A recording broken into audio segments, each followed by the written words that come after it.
adding and subtracting, the children may be asked to add and subtract multiples of 10. So let's first look at how we would add our multiples of 10.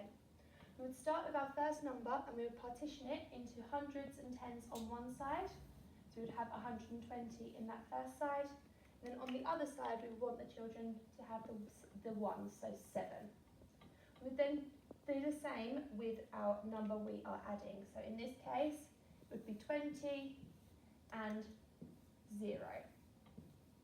The next step would be to add the two circles here that are the same colour. So we would do 120 plus 20 equals 140. And once again the same with the blues. 7 add 0 is 7.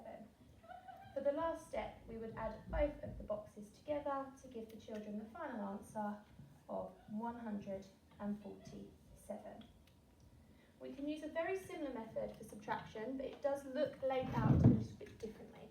So we would start once again by partitioning the 154 into our tens and hundreds, so 150, and on the other side our ones, so 4.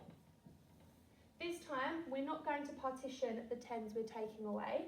We're going to obviously take that away from the side where there are numbers big enough. So in this case would be from the hundreds and the tens. So from here we'd be subtracting 40, and from the other side we subtract 0. So the children should come up with an answer 150 take away 40. They can look at their tens to help them work that out. 5 take away the 4 would leave them with 110. They would still have their hundreds and the 0 there. And 4 take away 0 would give them 4.